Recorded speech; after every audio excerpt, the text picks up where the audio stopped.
We met Sammy Sosa, and it was excellent. Hear all about it. Let's go.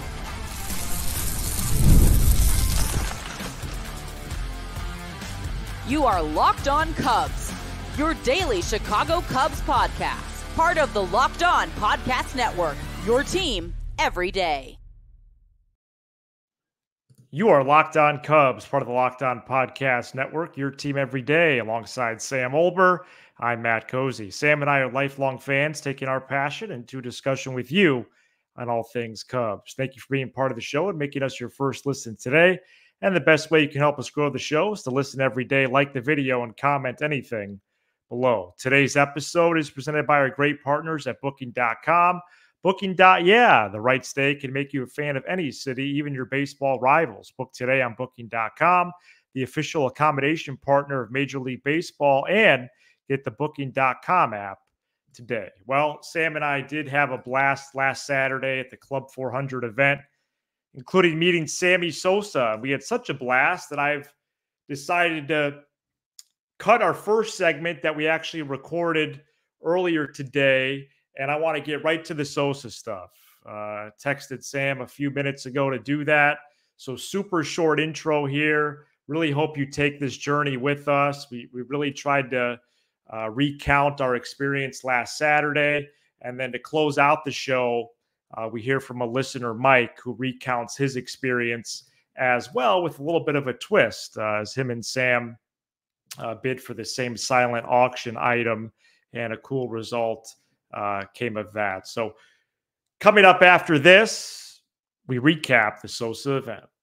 Today's episode is brought to you by Booking.com.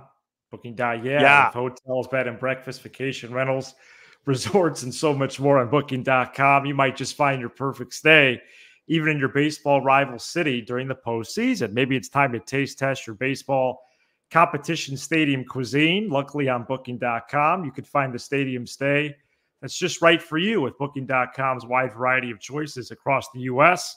You can go incognito to all your baseball rivals' cities. Maybe it's L.A. or Philly or New York. Well, maybe not Baltimore because you'd have to give me an update, but I think they're about to get swept. Cleveland, San Diego, or dare we say Milwaukee, but maybe for a short time there as well. No matter what team you are rooting for this postseason, Booking.com can make you a fan of any city around the country. The right stay can make you a fan of any U.S. city, even your baseball rivals. Check out Booking.com.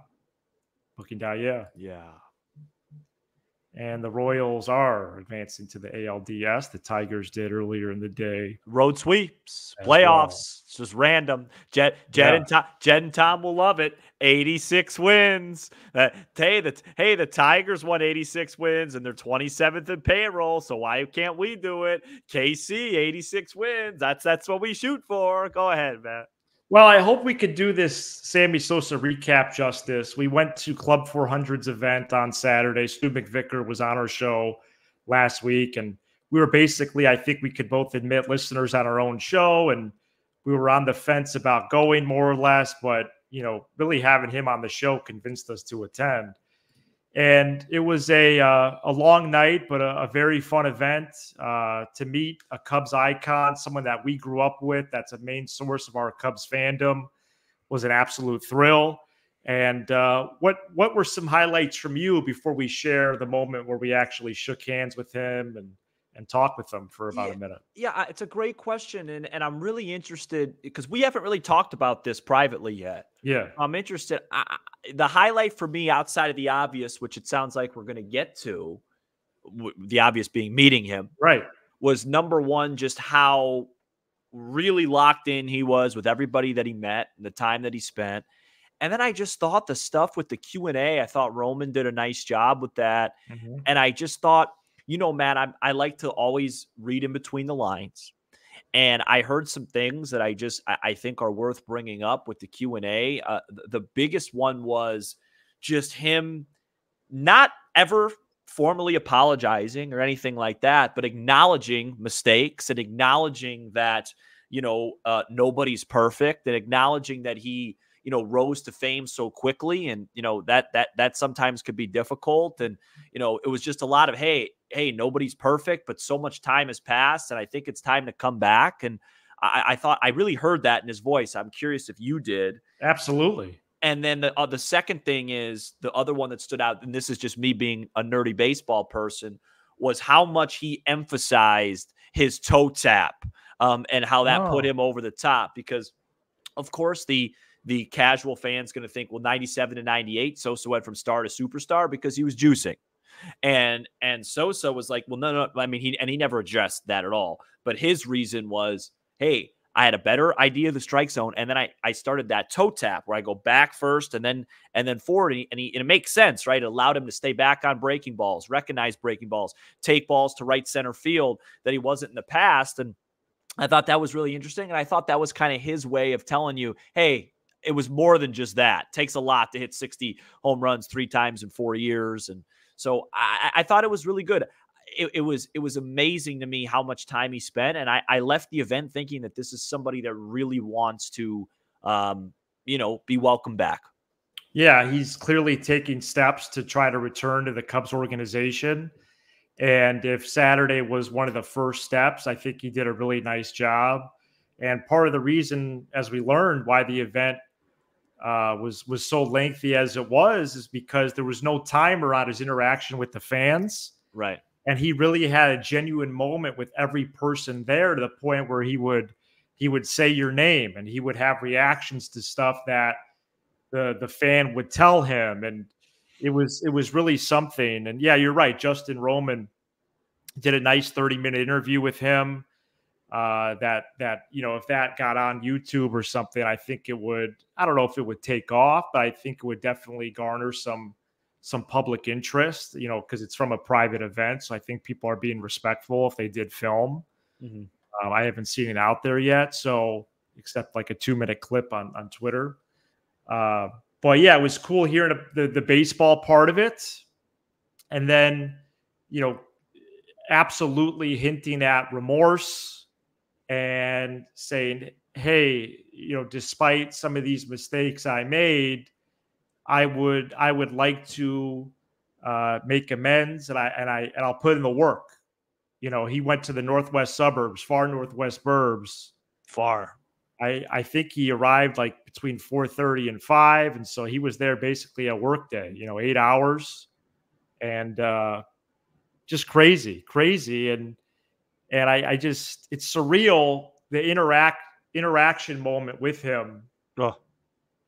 And what we captured on camera.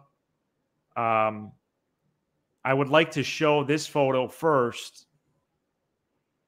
I heard you mention the show and like, hey, I don't know what the exact description was, but I heard it. I believe this shot that my wife took is his reaction, is it not? Yeah, it's 100%. It's me saying to him something like, I don't remember exactly what he said. It was really short, but I said, hey, we got a podcast that gets a good amount of listeners. If you want to come back, if this is what you're doing, come on, or something like that.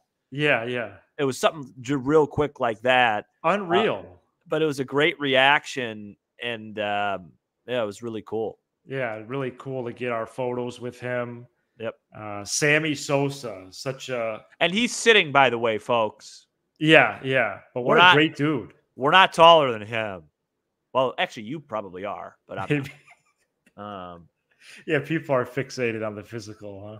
Did you know, Matt? Did you think that it was just a recollection mistake, or did you think he really meant that the 0-1 team was the team that he thought was really meant to win it or not? Because of course, me, I went home, I did some 0-1 research. Yeah, what was that like? Well, because I knew that team was good. They actually did win the same amount of games as they did in 0-3. They were 88 and 74, but the team, you're talking about, pull it up here, you're talking about Todd Huntley at catcher, Matt Stairs at first, Eric Young, Ricky Gutierrez, of course, the beloved Ron Coomer.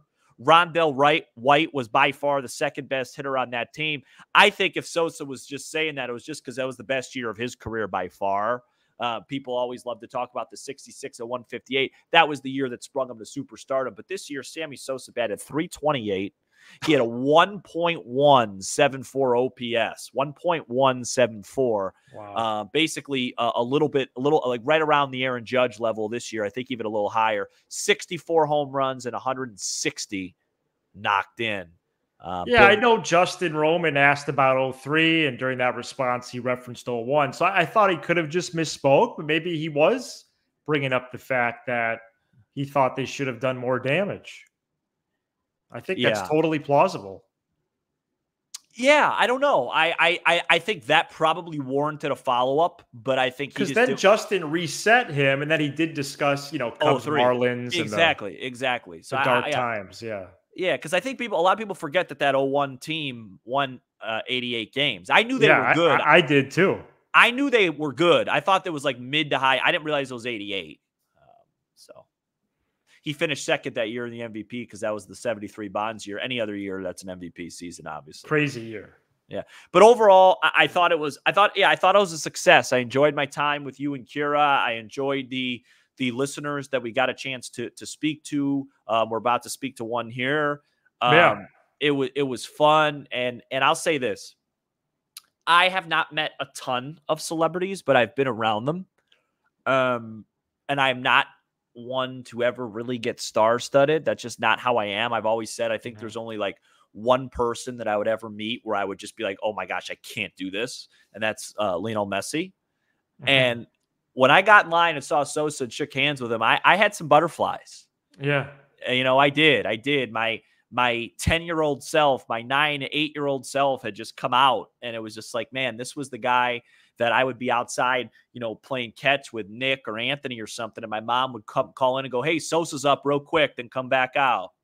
You know what I mean? Yeah. And so it was a cool moment. And I'm really glad that we went. I'm glad we had Stu on the show. Congrats to him for putting on a good event. And it was a fun night. Yeah. And I would like to see us continue to value these in-person events. I've really, really enjoyed them. Me too. Really, since the Cubs game we went to in April, the interactions we've had in person with folks that listen to this show has been excellent. Yeah, and it allows me like the opportunity to maybe like make a friend, which, obviously, they're not exactly banging down the doors to be my friend these days. Yeah.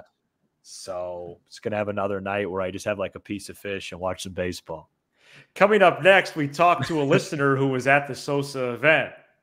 Stay tuned. This episode is brought to you by FanDuel. Hey, NFL fans, you can start the season with a big return on FanDuel, America's #1 sportsbook. So when you get a hunch in the middle of the game, you can check out the latest stats, view live play-by-play, and so much more on the same page where you place your bets. Folks, I'm so tired of being in public with Matt, and when he sees someone else wearing an Iowa Hawkeyes, gear or hoodie, he's got to say, "Go Hawks." I do it everywhere. The Iowa Hawkeyes are 3-touchdown underdogs this weekend in Columbus. Ohio State. So if you want to puff out your chest, these Iowa fans, take them plus 21 in Columbus, because if you're going to say go Hawks, they should be able to cover a 3-touchdown spread on the road. You're going to get a lot of hate for that. You know what I mean? Because I think if Illinois played Iowa this year in Champaign, they could beat them. You'll get started with $200 in bonus bets, guaranteed. I don't even know who's on Illinois' basketball team this year. I'm going to have to look that up. $200 in bonus bets guaranteed when you place your first $5 bet. That's FanDuel.com, America's #1 sportsbook. This episode is also brought to you by Prize Picks, the best place to get real money sports action. With over 10 million members and billions of dollars in awarded winnings, Prize Picks has made daily fantasy sports accessible to all. You just pick more or less on at least 2 players for a shot to win up to 100 times your cash. You can run your game all season long on Prize Picks, and you can do that with as little as 4 correct picks. Sign up today and get $50 instantly when you play $5. You don't even need to win to receive a $50 bonus. It's guaranteed. Prize Picks is the best way to win real money this football season.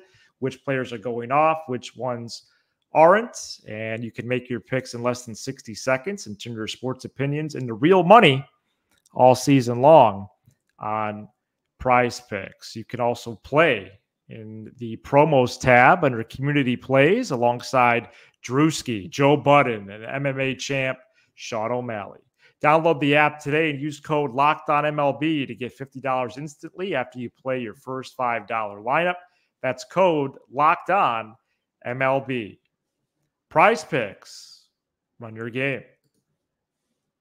To wrap up our Sosa event recap over at Club 400 last weekend in beautiful Lake in the Hills, northwest suburbs. Wow. We are now joined by another northwest suburbanite. Is that a word? I just made it up if it's not. Mike Mathieson, born and raised in Cary, still in Cary, diehard Cubs fan. He was also at the Sosa event on Saturday, and he is a listener to this very program. Mike, how you doing? Doing great. Excited to be here. As I said a little bit earlier, a little nervous, but, excited about it. And Mike spotted us at the event, and we were talking through him really through multiple times throughout the duration of the event. How did you end up at the Sosa event? Your history as a fan of Sosa specifically, and how did you think Saturday night went? So how'd I end up at the event? My mom actually forwarded me an email because she went a couple of years ago to see Carlos Zambrano there, and I'm a huge Cubs fan and the biggest Sammy Sosa fan I think that I know. I often go on rants about how he should be in the Hall of Fame, how Cubs need to bring him back, things like that. So when that came up, my mom was the first person to be like, "Hey, you need to go to this." So, I told my wife, "Hey, this is happening." She told me, "Hey, that sounds like a really good thing for you to do with one of your friends." So, then I called up a buddy and I was like, "Hey, Sammy Sosa is going to be in town." And before I could even finish, he's just like, "I'm in." I'm like, "Don't you want to hear how much it is?" And he goes, "No." I'm like, "Okay." So we're going. So my buddy, we've had groups of season tickets in the past, like through other people. And I think we had multiple years where we went to like 30 or 40 Cubs games there. So just always been a fan. One of my earlier memories is being in the bleachers, Cubs Giants. I want to say it was, and saw Barry Bonds there, which was cool. And just always loved Sammy Sosa, always loved the Cubs. And, Sammy was kind of like the start of my really sports fandom, right? From when he got on the Cubs. And, there was Michael Jordan in Chicago, but that ended in 98. I was 9, and kind of Sammy was before that and after that. So he's kind of my first and my favorite kind of athlete of all time. Yeah. It's funny you mentioned that because I was saying that I was actually talking to Kira about this, where it's like in the 80s, especially early to mid, it was Walter Payton's town. And then in the 90s, it was Jordan's town. And as great of a hitter as Frank Thomas was, from 98 to 2003, it was Sammy Sosa's town, because that 20 home run June that he had literally came as Michael Jordan called it quits with the Bulls and won his 6th title. Yep. People don't realize that. But my question for you, Mike, is what was it like, one, when you actually got a chance to meet Sosa? How was that for you? And did you get anything out of that Q&A where you go, that was interesting? Well, I'm not gonna lie. I think we were all nervous we weren't gonna meet him there, because he was so, I don't know, like he was extremely nice. Like just like interacting with all the fans, right? And he had some good things to say to me. He was like, "Oh, this is a great photo. I love that." And then he let me and my buddy take a picture with him and all that. And just a very nice guy. It was kind of, I think you forget about why Sammy was so popular, right? Very charismatic guy, and it kind of ended the way it ended with the Cubs. But while he was, the big thing, the reason, one, he was a great player, but two, he's just seemed like a very nice guy, very charismatic guy. And that definitely showed through there. And I don't know, I really enjoyed it. And I was, I've been at other things like that in the past where it's, take a picture, sign it, move along. And it seemed very much like he was there to kind of, just interact with the fans. And I'm sorry, what was the second part of that question? Second part of the question was, Q&A wise, did you think he broke any news, or, hey, that surprised me when he said that, when he acknowledged that he had, made some mistakes in the past, or anything like that? Yeah, I was surprised. Like, I wasn't sure if this was like a Cubs event or like a Cubs adjacent event. So I was kind of surprised that they really addressed, hey, why haven't the Cubs brought Sammy back?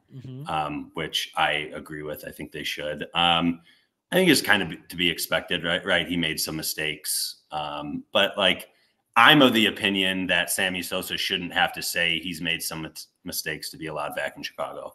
I mean, he's one of the best Cubs of all time. I think all of the fans want him back, and he should be welcomed back. And I don't know if there's anything surprising though. I think he's trying to make his way back and trying to kind of make amends in some way, I guess. Agree. I don't think he should have to do that, in my opinion. Who or what do you think is preventing him from returning? I think it's ownership, and for whatever reason, they are the way that they are. Like, I think he had problems with the previous ownership, right? Which I guess understandable, but new ownership, why do you care what the previous owner's relationship was? I honestly don't get it. I never will. It's something the fans want. Bring him back, and he's an all-time great Cub, all-time great player. So anyway. Mike, you got a little story from the event about how you were able to get something really cool.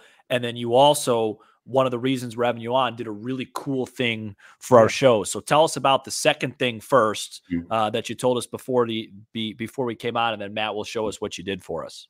Yeah, so my buddy, I'm going to shout him out, Mike McNamara, also a Mike, big Cubs fan. He's a great guy. Was having a pretty good time at the event, and at the end there, they did a live auction. The last thing was the Sammy Sosa, this big, I think it's a 12 by 6 foot Sammy Sosa poster, and he signed it. And it was the last thing they auctioned off. And I was Sosa or Mike signed it? Because if Mike signed it, I'm good. Yeah, no, not Mike. We got Sammy. We got Sammy on there. Good idea though. I should have Mike come and sign. He should sign it. Yeah. Yeah. If Mike signed it, you tell Mike for me it'd be worth this Gatorade Zero that I'm drinking. There you go. Yeah. No. So I was talking to someone. I was next to him. I was talking to someone. So I wasn't really paying attention. It's just like, I'm not going to bid on that. I'm not anyway. But I saw his hand go up right at the end, and he won it. And what time was that at? Like midnight, 1 a.m.? Yeah, that was getting late. That was like the last thing they did. It was a late night. We pulled it down and we left. Okay.